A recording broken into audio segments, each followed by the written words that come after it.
Are you ready to do the work? Let's go ahead and get this person in because he keeps popping in. So you must have something you really want to talk about. Hello. Yes, you've been trying to get on. Hey. Yes. So, my question more so is like, I First feel off, like I've introduce been yourself. developing. First off, introduce yourself. Tell me how old you are and where you're calling from. Okay, yes, sir. So my name is Joseph. I'm from um, Virginia Beach. Went to school in DC. Um, Graduated last year. And how old are you? 24. Okay. And so just to kind of go into it, so I believe I've been working on my soft skills, kind of trying to develop them a little bit better. I've been in corporate environments, but in terms of I'm kind of transitioning to a new job. So I've been finding that different like soft skills are more accepted or have to be more like worked on at different jobs, kind of, and just in I don't order understand what to you. Okay, get a you're better seat. 24 years old. You say you've been working on your soft skills. Okay, I'm going to tell you they Yeah. need much more work. Okay. Um, because I mean, I'm just going to be honest because you've been trying to get on, which is cool. But the first thing you do when Okay. you get into a place, you need to introduce yourself. Okay. I mean, when I told you to introduce yourself, see, a lot of times you young guys think the world knows you. You mute the YouTube channel and stuff in the background. Get off Bluetooth. Get off speakerphone. Now, you say you've been working on your soft skills, right? Yes. Did you graduate from college? Uh, Yes. Yes. What's your degree in? Economics. Okay. How have you been working your soft skills? Just I've been utilizing like LinkedIn Learning. I'm trying to go out, just talk to Okay, people so you more. have not hired a Um, coach. no, Okay. Why? just Be honest. I'm cheap. guess I'm cheap. yeah. I guess I'm cheap. say that. I mean, do you want to pay for a coach? I'm willing to. No, I mean, no, I've no, no, paid no, for. no, no. I said, do you want to? Yeah. Okay, Yeah. because when I talk to guys who are people who are in college, see, college is an expense, and you're willing to put that expense to because you think the outcome's going to be there. You're going to make more money, have a better job, so you're willing to pay for that. So you're willing to pay for that learning for a different outcome. But this you have not paid for. You're trying to do it the free way, and it's not working. How are you supposed to get better with soft skills with inanimate objects like books and videos? That makes sense? Yeah, that makes sense. So, That makes sense. where do you work? I work for I'm a federal contractor. Okay, so are you in an office with a lot of people? Yes. How Yep. many people? Probably 100, 100. 150. So and probably half of those people are women. Yes. All right. Probably a little bit more. So if I asked some of the women in the office uh, about you, or if I asked people in the office about you, would they know you? Would they say nice things about you? Yeah, I think so. I would say so. Let me rephrase that question. If I said off the record, would they say nice things about you? Tell me off the record what Yes. kind of guy this guy is. So, my suggestion number one is going to be number one. Um, there's some basic conversational stuff that a lot of millennials and zennials don't get because you spend so much time online or on texting anything. Um, Even just our conversation is just choppy. There's no real rhythm to it. So you're supposed to say something, Okay. Yeah, I'm sorry. I'm listening. Just trying to soak it in. but you're in a conversation. You gotta be Yeah. present. You're supposed to say something right Okay. there too. Yeah. I mean, I've been working on it. Right now, I'm just trying to kind of take in everything that you're saying, and to be honest with you, this not even trying to make an excuse, but just uh, How's your romantic? conversing How's your on the. relation? Conversing on the phone should be no different than in person. Do you have a Yeah, girlfriend? I don't. Have you ever had a girlfriend? Yes, How long ago? about a year ago, How long did that last? 2 years. Were you guys sexually active? Yes, Okay, 24 years ago, 24 years old. You had a girlfriend about a year ago. Do you have sex on a pretty regular basis after the relationship? yes, Do you make that happen? I mean, you go out, you see a woman, she's attractive, you step to her, introduce yourself, get her number, chat her up, seduce her, take her out. What yeah, do you do that? yes, I do. So I have no problem. Like I don't have a problem in that area. To be honest with you, my whole thing is, and this is what I've been trying to work on for the last few years, trying to convert those types of skills, those the soft skills needed for those types of things, into specifically like the career and the workforce. Well, And I'll tell you one thing um, you're gonna need to work with a coach because I'll just take you at your word, but I'm not seeing the transition because generally guys who are sexually successful with women who actually can make that happen don't struggle to mm, talk to men. It's much harder, usually harder to talk to women than men.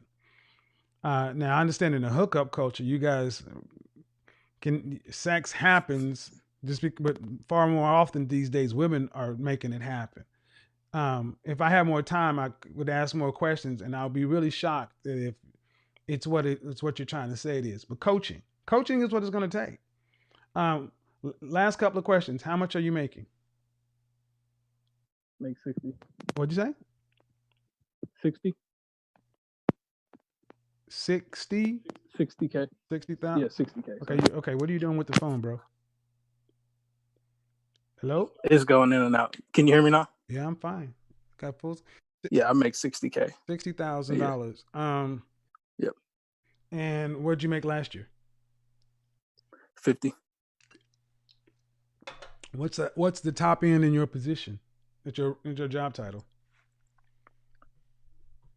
I'm a financial analyst. Um, the top end would be more so like 75, I believe. Okay. Um, Well, I'll tell you this: coaching, interpersonal communications. Let me go ahead and put my thing in the chat room. I do one-on-one interpersonal communication training, but I would say there's more to it than this. Um, Communications coaching, soft skills. It's just more than talking. It's more than speaking. There's a whatever you're doing with the phone microphone. I don't know what's going on over there.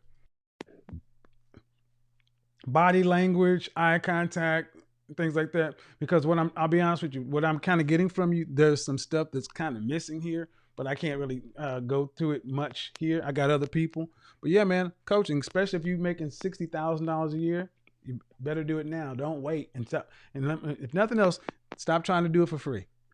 So let me just be honest. Stop okay. trying to do it for free. Free does not work.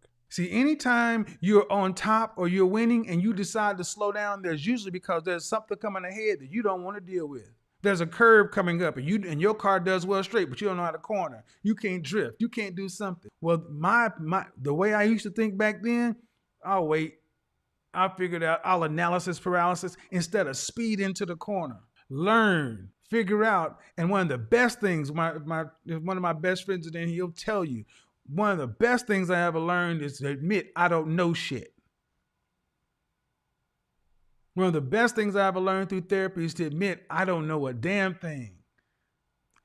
You're good at this. I don't know how to do it. Teach me. Best practices and trying and failing. See, a powerful man understands it's a long-term game. And it's not you don't worry about falling, failing in front of people who don't necessarily matter to your in-term success. Yeah, you fall. People are going to laugh. Think about when I was a young boy and I was played the cornet. 4th grade cornet, it was hell on my family and my neighbors. I sounded horrible. But when I went from cornet to second chair, third chair cornet, second chair cornet, first chair cornet, then I graduated to trumpet. but I had to go back to third chair trumpet instead of first chair cornet. Yeah. Second chair trumpet, first chair trumpet, drum major, jazz band. There was a time about 7 years, 6 years later, where my neighbors would come outside, pour a glass of wine, smoke their cigarettes, and wait to hear me play Dizzy Gillespie, Miles Davis, um, Herb Alpert. Just something. You have to have the patience to go through the pain. So a lot of us don't want to deal with the pain because we didn't learn how to deal with pain. This is where daddy not being there fucks up so many of us because we got all this testosterone and we don't know how to deal with pain in a masculine way. So we end up bitching out. We end up dealing with pain in a feminine way because we was raised by our mamas. There wasn't, and there's no shot at the mothers. But mothers cannot raise sons effectively to deal with male emotions. Emotions and testosterone are fucking dangerous. I was talking to a friend of mine who's a psychiatrist, and I was like, this, you don't, anyway. Pain. Pain has a purpose. But incorrectly channeled through the feminine emotions in a masculine frame leads to chaos and destruction. Because all it takes is that one bad decision, one wrong move, one wrong step, and you can have life-altering choices. This is why training is so important. Discipline is so important. Power is not a boy's game. It's a man's pursuit. Power in all things. Power at all times. The game of power is something that men worldwide approve. We understand, and black men in particular, this is what we must start doing. Our women are in power. Understand something. Power only accedes to a demand. You want power? Power must be taken. It's not given. Our first thing in our community is we can talk about the bonnets and the slippers and all this other stuff until we actually are working together and take the power position in our own community. No other race of men has to take us seriously. So yeah, while we sit around and talk about Big Shirley and all this other stuff. Yeah. One way to actually combat this stuff is become the group of men we need to be, and we determine what's acceptable for them, and then they have a choice. If they want to be on our if they want to be on the winning team, they want to be where this is. They gotta decide to do what? Drop the weight, check the attitude, put the bonnet up, all the stuff we've been asking. Get power, then you can start making demands. I don't expect black women to give us anything. They shouldn't. We have to take it. Because if we can't, every other group of men has to fight for power. You have to fight for power amongst them. Well, how are we going to fight on both sides? We got to fight our women and the world? Yes. Now what? What you want me to tell you? No. Cry me a river. Fuck you. There's no crying in baseball. Oh, man, that's fucked up, man. The Monahan report and the civil rights movement. Yep, you right. You know me. I'm on your side, but I ain't never been nobody to tell me to get to the back of the bus. I've never really feared a lynching. I mean, come on, man. I am the number one advocate, but I'm more of an advocate for men taking power. And the first thing you must master is yourself.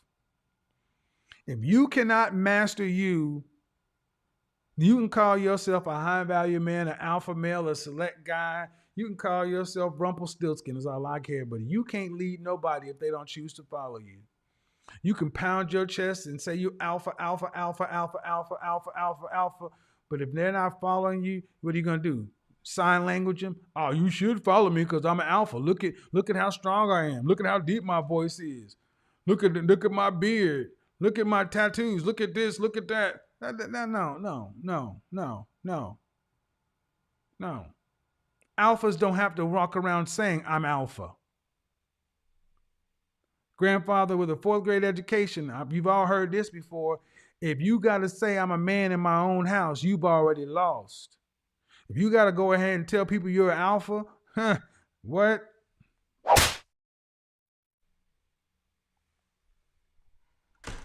Power. 3 male archetypes. And I'm going to open up the call lines. 3 male archetypes. And this is where I'm about to really go in the black male community. Stop being stupid. 3 male archetypes: refined, rakish, and rogue. Refined, I fall into the refined category. Much more of a sophisticated gentleman.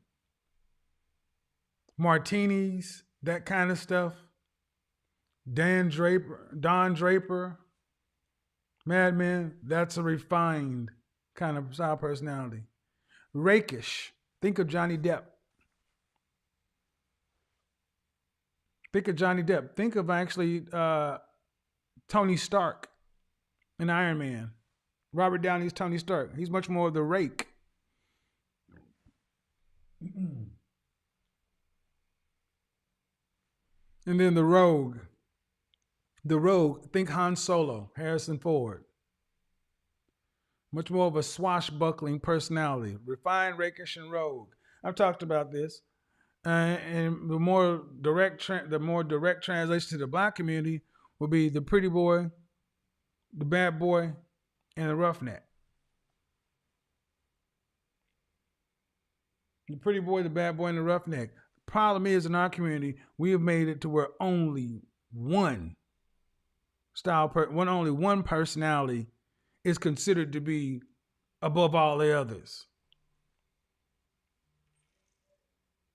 We've made it to where the rogue, the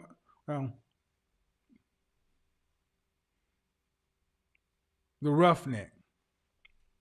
We made it to where the roughneck is the only thing we'll accept. Because see, the bad boy can still have a suit on. The rogue doesn't wear a suit. We've made it to where we have a one-dimensional masculinity in the black community. This is why people continue to call a man like myself gay. When in every other community, I'm just called a producer. The concept of calling a man gay because he actually cares about his appearance, is learned, and does the work day in and day out, we minimize it because you've been told that the only masculinity in that's valid is the roughneck.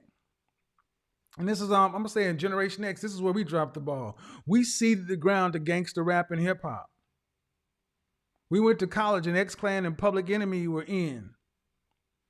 And we seeded the ground to this gangster rap hip hop, the thugification of black America, to where you got to be street or hood to be a man.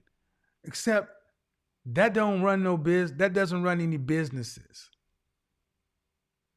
The rogues of any group doesn't build like the bad boy, the pretty boy. The rogue of any group does not build like the refined and the rake. Now, why is every other group, they don't fight between those three? But in our group, it's constant infighting because we got this only one can be right. Some people call it the Highlander or the Jesus thing. All I'm saying, and if you as a black man cannot get over this bullshit, or if you're not alpha unless you're a roughneck, get out of here. Get out of here. Because one of the main things we do with ourselves is we limit ourselves by our own image.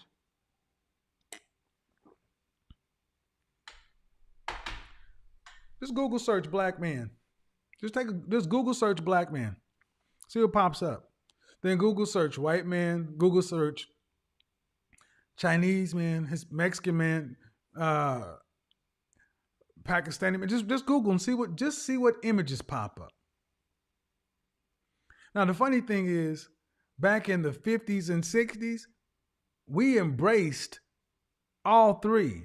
We had the rogue, the rake and the refined. We had the pretty boy, the bad boy, and the roughneck. We had all of those. But when you allow somebody to take away things and we define ourselves by one thing, they are limiting your power options. That means you can only one run play. And all they got to do is shut that play down. The NFL used to be a running league for the longest until people start learning how to pass and run and then throw passes to backs coming to running backs are coming out of the backfield. Now the NFL, well, we went from a running league to the West Coast offense changed the game.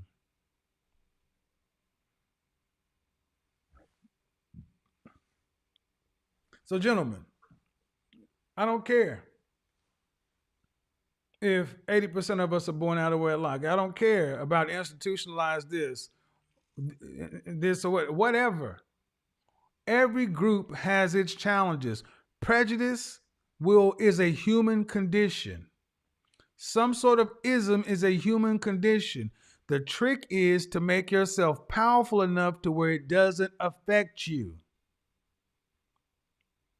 In this country, it starts first you get the money, then you get the power, then you get the women. And I've already said it in this country, but for us, it has to start here and here. Man, I know what I'm talking about. Maybe it still is all the women, and I can hear it already. It don't matter what we do, the women are still gonna be out of control, and okay. But I would tell you this way: I would rather be on this side fighting that battle than broke. I'd rather be on this side fighting that battle than in a position of powerlessness. I would rather be on this side and on a trying something different instead of just throwing your hands up and saying, "Well, it's bigger than me." It's bigger than all of us. Everything that's ever been done has been bigger than any one man.